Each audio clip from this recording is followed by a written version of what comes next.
Hey Darren, here's your arm workout video. So starting with your warm-up and those arm crosses. You know how these ones go, giving yourself a little hug. And then going into your arm circles. Making sure that you're standing up nice and tall, so don't let yourself come forward. Keep those shoulders back, head and chest up. Up next, going into your opposite toe touch, 30 seconds for each of these moves, coming across to the opposite foot. Make sure that you're breathing and you have a slight bend through your knees. And then you're going into your inchworm. So just taking it down into your plank and then coming back in. Don't worry about coming all the way up. You can come into a crouch and then walking it back out again for 30 seconds. And then carefully bringing yourself all the way up and going into those jumping jacks. You know what those look like. Repeating that one more time. And then going into your first circuit, which starts on the floor.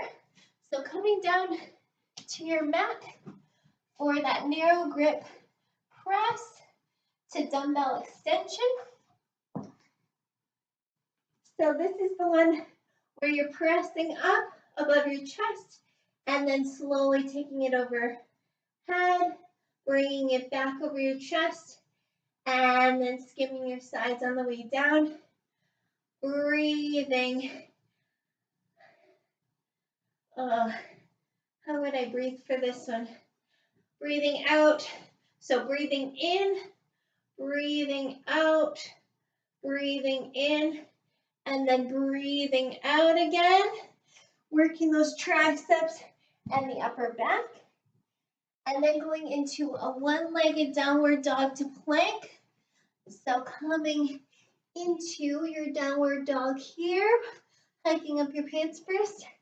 Coming into your downward dog, sticking your hips back, bringing your foot up, coming forward, bringing that knee forward, and taking it back. Breathing out and breathing in.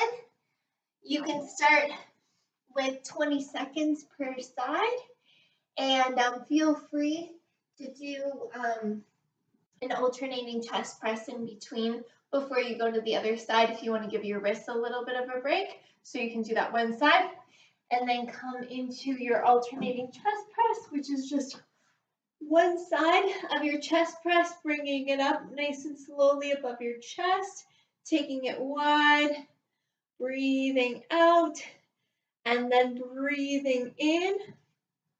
Doing that for 12 one side, coming over doing 12 the other side. And then if you waited for that other side of the downward dog to leg coming in, we'll say, then you can go back and do that one here. And then go to the top for those presses to extensions. So that's your first circuit.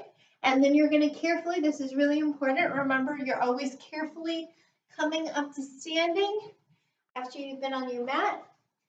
And then you're going to go into your tricep extensions.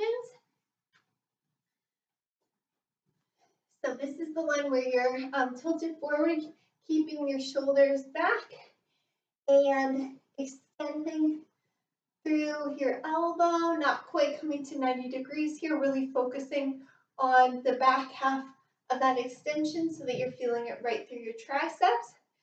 12 reps one side, and then switching to the other, and then grabbing your weights for a butt kick with the weights here, holding that static contraction on your biceps, and then, doing that for 30 seconds, and then coming into another bicep move, but keeping your palms up, and coming into a weighted punch here for 30 seconds, and then going back to the top of that move, repeating it 2 to 3 times before you come into circuit 3, starting with the full version of your stirring the pot move.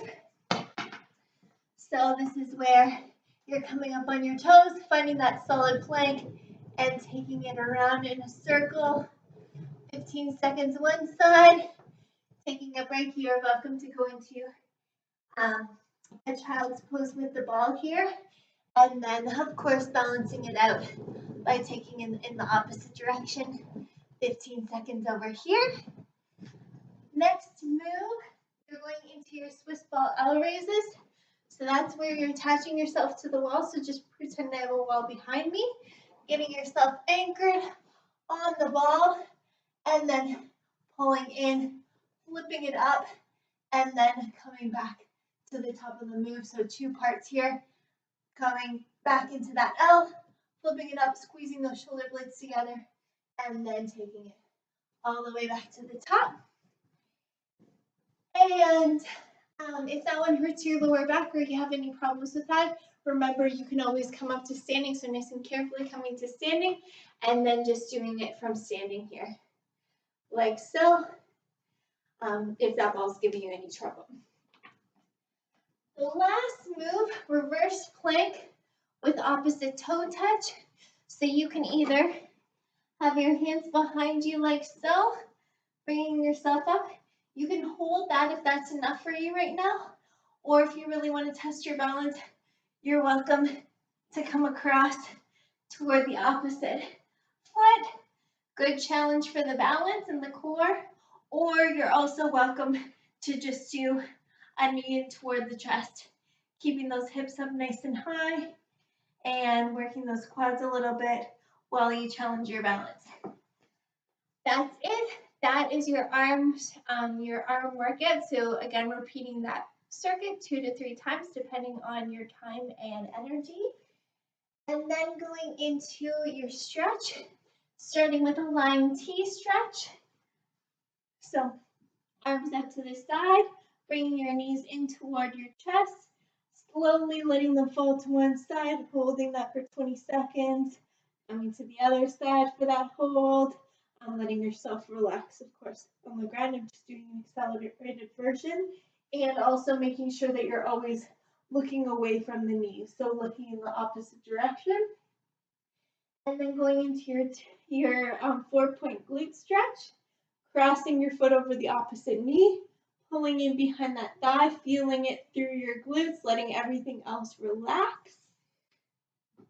Moving into your child's pose here. You know what that looks like, so just reaching forward, 20-second hold for the backs of the shoulders, the upper back. If you want a stretch for the front of the shoulders, you're sliding through, relaxing on your side, 20 seconds, going over to the other side for 20 seconds. And then carefully making your way up into a forward hamstring stretch. 20 seconds, 20 seconds, and then you can come back toward the middle for 20 seconds if you'd like. Slowly bringing yourself all the way up into that quad stretch, finding your balance, maybe pulling your foot back slightly, keeping a soft bend through the knee, and keeping those knees together. 20 seconds, 20 seconds. And then going into your wall push, bending that front knee, pushing the back heel down. 20 seconds each side. Chest opener, clasping your hands behind, opening up through the chest. Feel free to do this one either instead of the other one or as well as. And you can open it up too if you want. For the biceps, we're going to point those thumbs down and push against an invisible wall to get those biceps stretched out.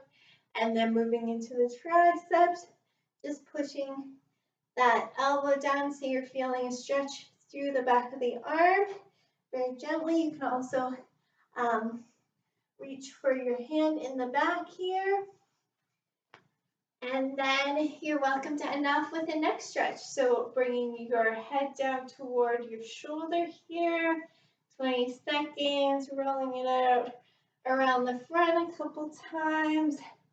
And then coming to the other side to finish that off. Shake it all out. And you are done with the arms. So I thought I would just add in the core here. Well, I've got your attention. And so this core circuit, yeah, absolutely you can do it at the end of the arm circuit. You can also do it at the end of the leg circuit, or sorry, the arms workout, I mean. Or you can do it at the end of your legs workout in the other video. Or you can do it on a completely separate day. This could be your third day doing your core after your cardio. So I'll leave that up to you. If it's confusing, just let me know and I'll just clarify that.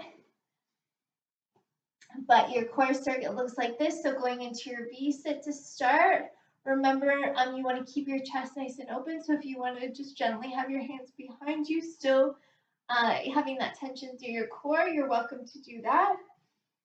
Next move, dead bug. You know what this one looks like. Coming on your back. And opposite arm, opposite leg here. 30 seconds, nice and slow, keeping that space beneath your low back. And then your third move, those glute raises. So you're welcome to do one-legged if you want that challenge again. I'm sure that you do. Bringing that foot nice and close to the bum so you can slowly raise and lower through those hips without relaxing on the ground. You can either do 30 seconds each side, or you can do 12 reps each side, and 12 reps is probably going to be a little bit more intense. So if you're doing that core circuit on its own, just make sure that you do a stretch after, and I would say you're probably safe to do your full stretch that you normally do, because chances are that you've probably done your cardio workout, and even if you haven't, you've been moving throughout the day, so it's never a bad idea to stretch after you've done any movement. Okay, so you're good to go. Let me know if you have any questions. I know you're going to do amazing. And just reach out if you want, if you have any issues with any of the exercises, or yeah, any, you can also reach out with feedback. I would love to hear what you think.